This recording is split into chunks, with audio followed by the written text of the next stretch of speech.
Bismillahirrahmanirrahim. Welcome again in the virtual learning system of Pakistan International School Taif, Kingdom of Saudi Arabia. This is, as you know, that Pakistan International School Taif online class for class 9 students, subject computer science. This is our 18th lecture or 18th video. Teacher name is Imran Ahmad. Zoom meeting ID 332-629-9208. To contact me for any query, keep in mind these days and this time. First three chapters was we discussed in class 8, and the next three chapter we were discussing over here in class 9. Already we have discussed the chapter number 4 and 5 in our previous online lectures, and today our next chapter is chapter number 6, which is computer security and ethics. Computer security and ethics. And this could be our last lecture before summer vacation. Inshallah, after summer vacation, we will start the same chapter, or if we have cover this one, then the revision will be start. If we have the time, we will cover the whole chapter today, but if it is not possible, then we will discuss this chapter in after summer vacation in the school, inshallah.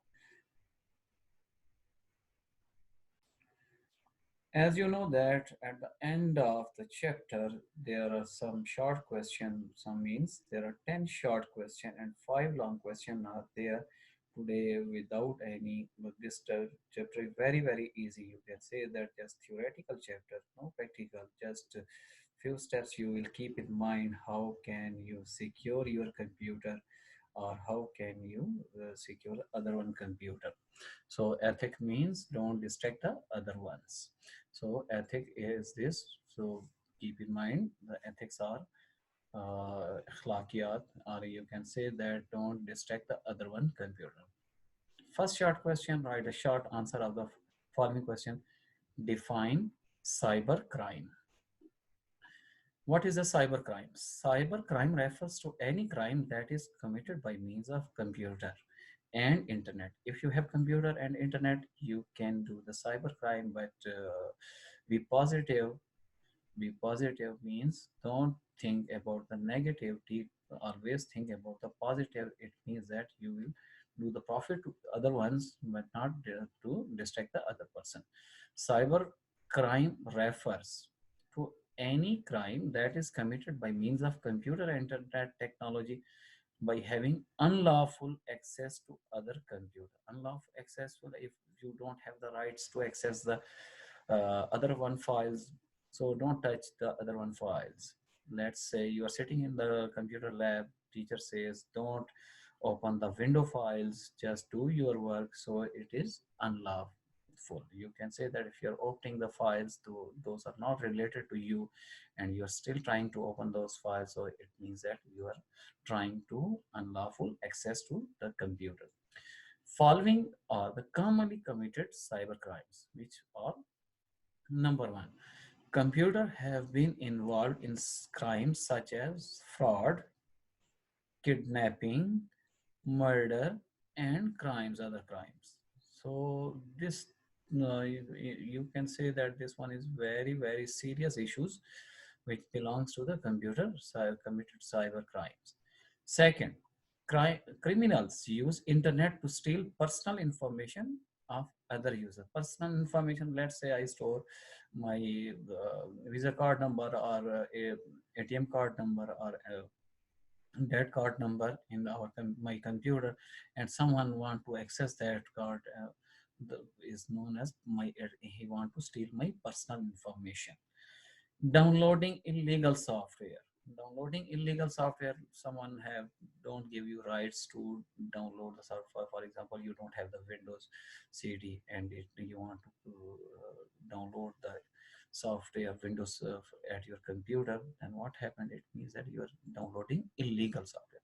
Music files and videos are also cyber crimes. So someone can case on you that you are trying to do illegal or you're downloading illegal software at your computer. These are called the define cyber crime. These are known as cyber crimes. Next question. What is the importance of computer security? Computer security is important for computer user to protect their computer from different threats. Different threat means some viruses are present at your computer if you don't install any antivirus at your computer. So there becomes a threat. So it means that someone can steal your personal information. So these are known as threat. It is necessary to install security software. It is necessary to install security software such as firewall, antivirus, and spyware on computer if you have. So we are mostly familiar with the antiviruses, but other things which can secure your computer is known as firewall and spyware software. Spyware software are also kind of antivirus software, but they are a little bit different. They can, no one can steal your personal information. Number 3 question. Differentiate between hacker and cracker. What is hacker and what is cracker? Hacker is a person or a person who illegally breaks into other computer system is known as hacker. Number 2, hackers are computer expert who try to gain unauthorized access to computer system for stealing and corrupting information. Number 3, hackers have in-depth knowledge of network programming. So they are known as a hacker is a person who want to steal your personal information is known as hacker, or he want to try to in your computer you are using, you don't know who is the person that he is in your computer and your files may be corrupted or deleted. So this is known as hacker. And what is cracker? Cracker is a computer user who breaks into computer system using hacking tool. The person, those who didn't develop a software, but he is using the software which is used for to break the computer. Break the computer means he can steal your files using that software. Hacking software is known as cracker. So cracker is a computer user who breaks into computer system using hacking tools. Most of the crackers do not have professional computer skill. So no need you are a computer person or not, you can still use other one information or you can steal the other one information using using a hacking tool. So you will become a cracker. They have knowledge about using hacking tools. So hacking tools, it means that they have knowledge, they can operate that software very easily and can steal your personal information. So these are the, so hacker is a person who developed the computer software, and cracker are those person who use the those software which hacker can make. Number 4 question. Describe any 5 symptoms of malware. Malware is a kind of virus, you can say that if it is present in your computer, so some kind of effect, it can affect your files, it can affect your computer system. So how can we know that our computer is affected by malware? So list of common symptom of infected computer is given below. The computer does not start or reboot. Computer does not start or reboot automatically. Computer does start, not, I am removing this one in this word. Computer does start or reboot automatically.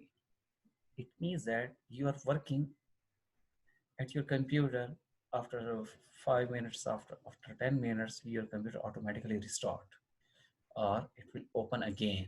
So this one is called automatically. Different types of error message appear on the screen. Different types of error messages appear on the screen. unexpected messages appear on the screen. You are working and some kind of messages appear on the screen that your informations are stealing. So this one is called the malware.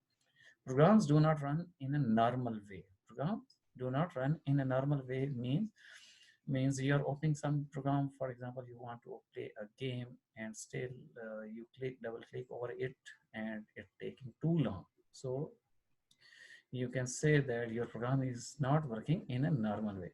Computer is running very slow.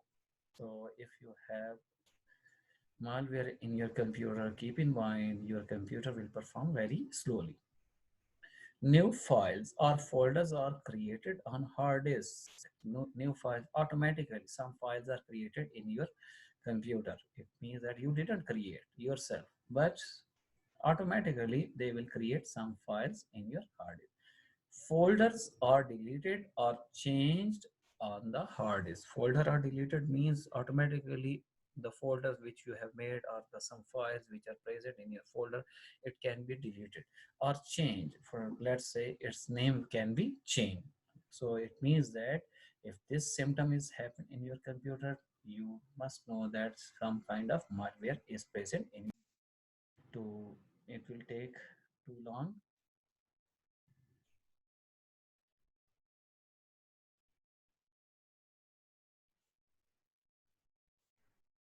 Watch here. I think I also have a malware in my computer. So after this lecture, I will scan my computer so it will perform normally because due to some internet connection, because it is very slow nowadays at this time due to Ramadan, all are sitting at the home and using the internet. So internet is very slow over here. Web browser does not run in a normal way means you want to open Google Chrome and early it was opening a page in 1 minute, but now it will taking 5 minutes to open a single page. It means that it is affecting your Chrome or your program. So these are the, if these symptoms are present in your computer, you must know that your computer is affected by malware. Next question. Differentiate between authentication and authorization. Very easy. Authentication and authorization. Authentication means a person based on methods such as username and password, personal identification number, access card, or biometrics. It verifies who the person is. So when you, I will explain like this one. Authentication means identifying a person based on the method. For example, you are going to open your Facebook account. First step is you enter the username and password. Second, personal identification number PIN, and you want to cash some amount from the ATM. And what happened? You will insert a card into the machine and you will enter a PIN, 4-digit PIN number. So this one is called personal identity. Access card. If you are in say in a hotel or they give you a card and the card can open that door, so this one is called the access. Or the biometrics. Biometric means with the help of fingerprints or with the help of eye contact. Nowadays this feature is present in mobile phone also. So this one is called the authentication. So with the help of authentication, it verify the who the person is. If your fingerprints, so it will, mobile will be open. Otherwise it will, after 3 attempts it will be locked. Next is authorization. Authorization means I give you PIN number to my son so they can access my personal ATM card. So I authorize that person. That means authorization means to give someone permission to do something. Let's say I give the username and password to someone to access my Facebook account. So it means that I authorize that person to use the Facebook account of myself. For example, when a user wants to log into his mail account, he is asked to enter username and password to verify his identity.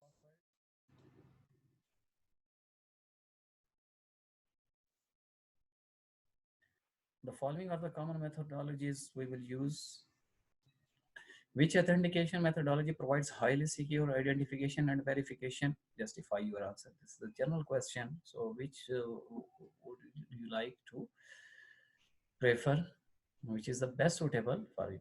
The following are the common methodologies used for the authentication purpose. Username and password, number one. Personal identification number, PIN, access card, or biometrics. So, which one is the best? All above four methodologies provide secure identification and verification, but biometrics is highly secure because it cannot be borrowed, stolen, or forgotten. Why I am saying that biometric is highly secure? Because you cannot give your fingers to any other, that you will go to the ATM to withdraw some amount. So biometrics is very, very secure. Number seven, what is meant by information privacy? Information privacy refers to an individual's right to privacy of personal information. Organization that hold the information should not allow unauthorized people to have access the information or disclose it to anyone outside the organization. So information privacy, if I am working in an organization and I will give you the information of my school day by day. So this one is called, I am leaking the in privacy of my organization. So this one is called the information privacy. Number 8, give any 3 drawbacks of software piracy. Software piracy means, piracy is this one. You if you have the Windows CD but you didn't purchase means you don't have the license of that CD. So it means that you are using the pirated software of Windows. Pirated means you are accessing the software without the license. So this one is known as piracy, software piracy. Software piracy means making illegal copies of software for use or sale. In the computer market, if someone have the Windows CD and he will give you without any license, it means that he is selling a CD without a license, and it can be illegal copy. It is a illegal copy and you are using the illegal copies of it. So this one is the software piracy, means making illegal copies of software for use. Say, what are the drawbacks of software piracy? Software piracy is stealing. It means that you're stealing someone other uh, information. You're taking the product of another person without acknowledgement, permission, or payment. Number 2, having a pirated software can result to a computer crash. So it can be a problem occurs if you are using a pirated software at your computer. Some pirated software contain viruses. You can say that some malwares are also present if you are using the pirated software, pirated CD in your computer. So your information can be stolen. So contain virus. It can be a virus. Number 9, what type of problem may be faced if computer user do not comply with the moral guidelines of computer ethics? Computer ethics means an acceptable behavior for using computer technology. Which problems can be occur? People use other email account to read their personal email. You are sitting and someone gets stand and its email is open and you trying to read his email or his messages. So this one is known as is ethical problem or moral guidelines. People use other computer without permission. So don't use without permission. For, let's say nowadays it's problem occur in mobile phone. Mobile of your brother or your father is present at your home and you're trying to open. So you can say that people use other computer without permission. Your father didn't give you permission to use his mobile. So this one permission problem can be. People make the copies of licensed software. copies of licensed software. If I make the if I have licensed version of Windows and I make the copies mean another Windows cities and 10 more. So these are called the unethical problems or guidelines. Last short question, and this could be our last short question. Name any three places where authentication of people is required. Where is that? The place where authentication of people is required are pin on ATM machine. If you are visiting the ATM machine to withdraw or withdraw a cash, so you must have the card with the pin. Pin means personal identification number. Personal computer windows for entering username and password. So if you have the username and password, you can enter or you can use the other one computer. Fingerprint biometric machine used for time and attendance. Nowadays it is very commonly used in any office. What thing? Fingerprint biometric machine, although it is also used in our school. Yeah, so why? Because for time and attendance of the staff. So these are the short questions belonging to chapter number 6, and this chapter number 6 was computer security and ethics. If the school give the permissions to continue your lectures, inshallah we will continue. Otherwise, I hope you will write all the short question of chapter number 4, 5, 6, on the short question, long question. So you will write this question and revise these questions, because very important these questions are. And inshallah, uh, if the school allow, we will continue the next topics. If they says after the summer vacation, inshallah we will see you after the summer vacation. Till then, take care and Allah Hafiz. Pray for us also, pray for yourself, pray for your parents. Allah Hafiz.